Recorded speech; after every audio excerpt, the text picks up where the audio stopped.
Coach, whenever you're ready.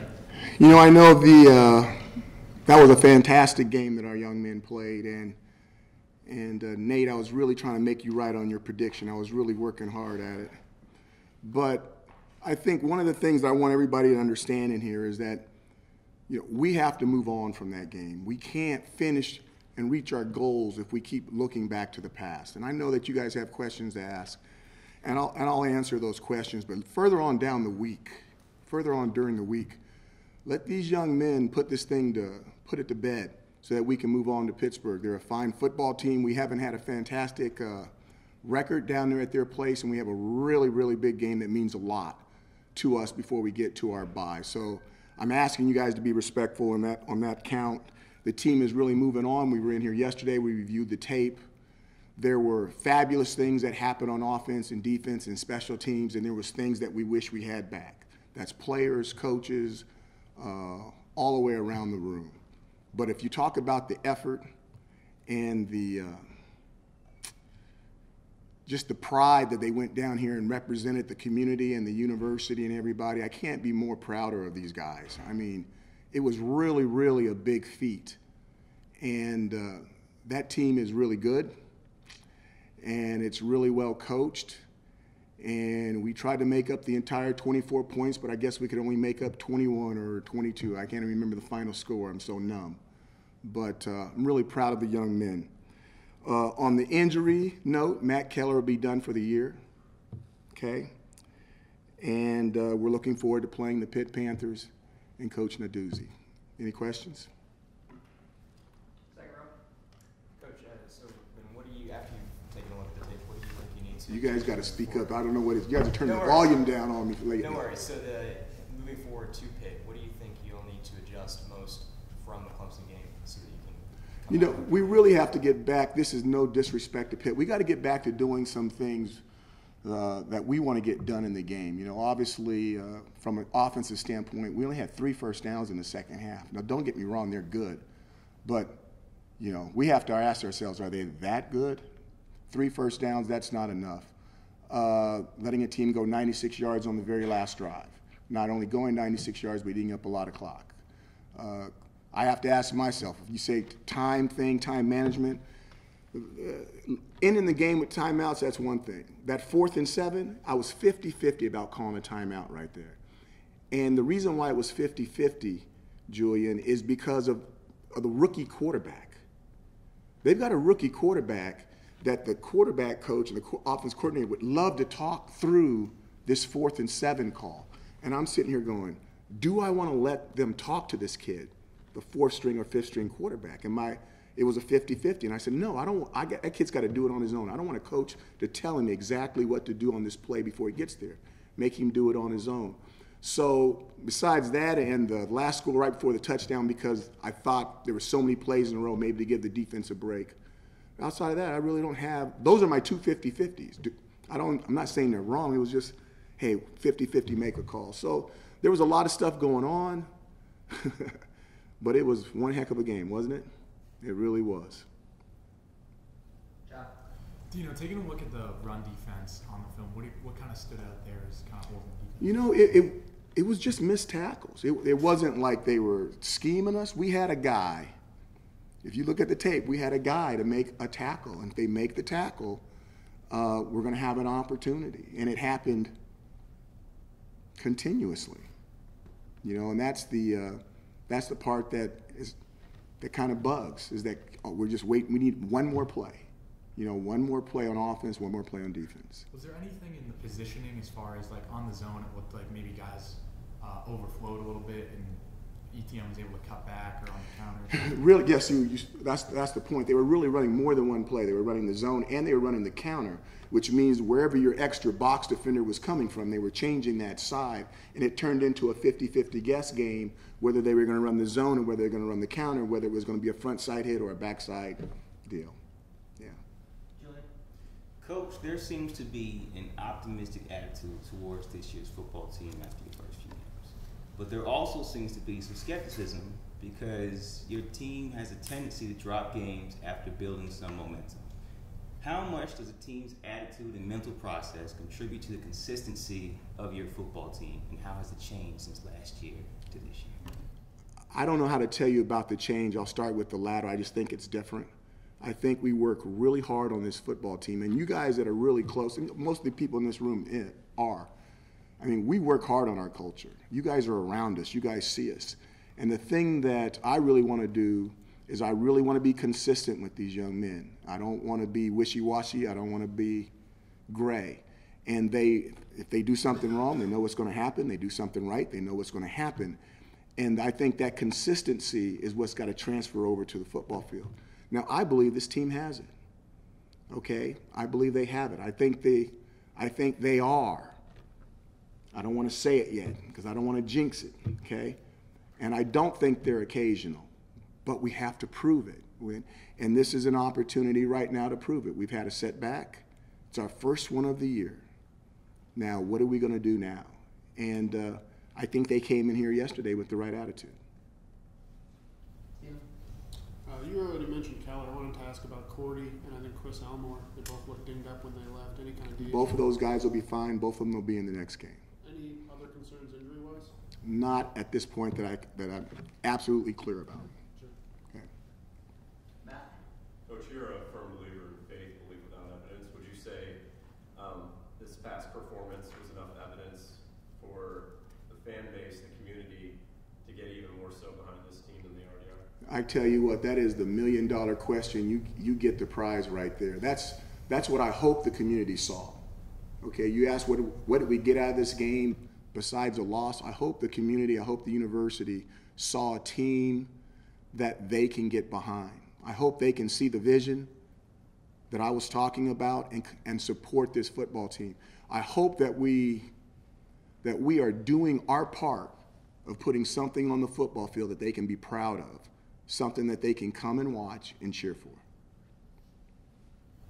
John? Another big game for some of the young guys. Trill had an interception, Taj with the big catch.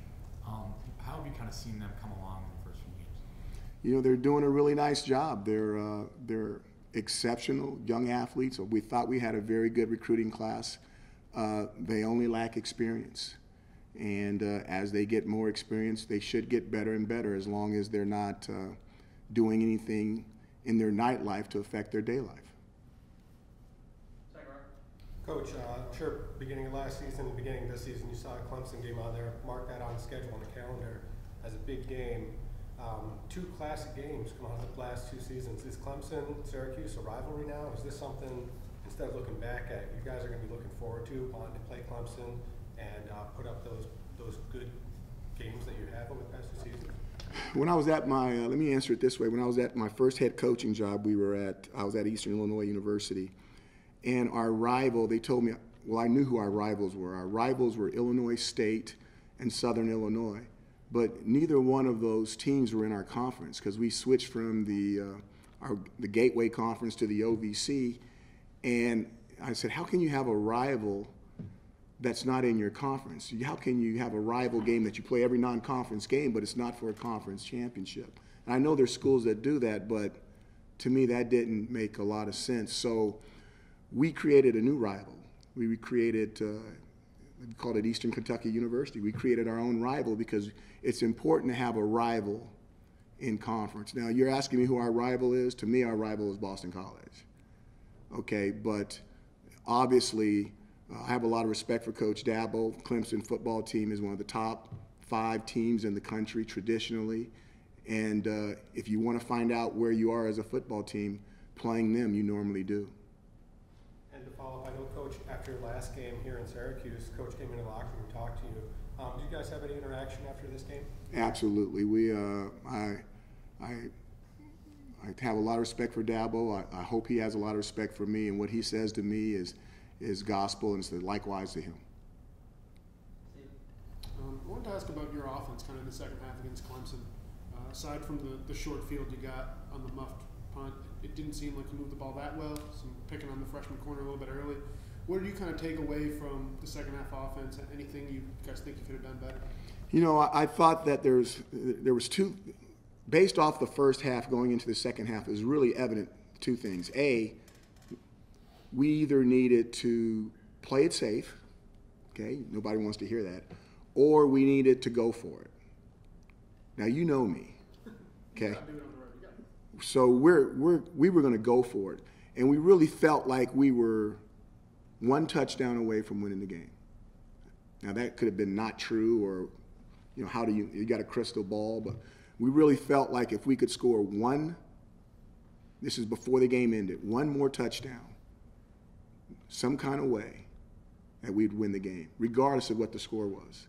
So we really feel like we came up a score short. So that second half, it wasn't a great performance by the offense, but we were looking for that one play, when maybe we should have been looking for a lot more little plays. And by doing that, we'd have ran more time off the clock, and maybe they wouldn't have had so much time to take that last drive all the way down there and win the game. And that's why it's a game that's won between offense, defense, and special teams. All that stuff ties together. The first half not punching in enough touchdowns, okay? Now, that being said, you're not going against, you know, junior high school so-and-so. I mean, there's 4 NFL draft picks up there.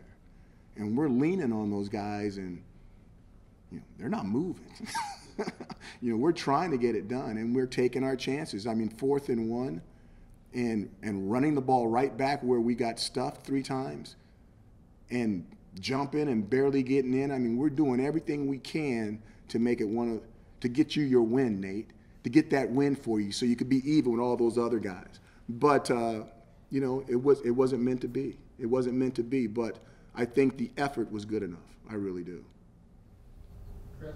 So then what can you take away as a head coach, just looking back on how you started the week and then where you ended the week? Just personally, what can you take away, say, as a self-evaluation? Coaches are going to always self-evaluate, and I'm not going to open myself up here. Trust me, you guys, I'll beat myself up more than enough. You don't have to do it. Now, but I do know this, okay? Clemson, we beat Clemson last year. I stood in front of you and told you guys it was going to be a championship team. They're going to be in the Final Four. I'm not sure if you guys believe me or not. Boom. They were a championship team, and they were in the Final Four. The big thing that Clemson did last year is they didn't let Syracuse beat them twice. And we've got to take a page out of that book, okay? They beat us once. They're a good football team.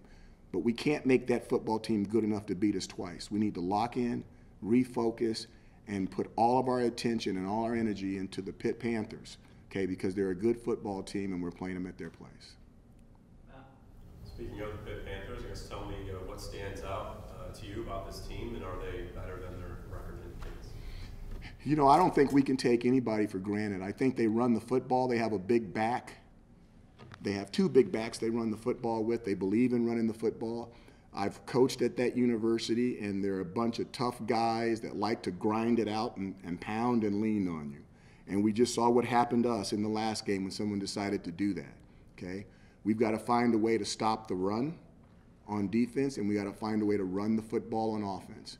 We get turnovers and win the kicking game, then we're going to be okay next week when we come in here. If we don't do those 4 things, we could be in trouble. Last question, Steven. You mentioned that you kind of liked the attitude of the team yesterday and just kind of the initial response. Can you kind of shed a little more light on that? What did you like about that? And maybe when you think back to days after losses in previous years, was something different?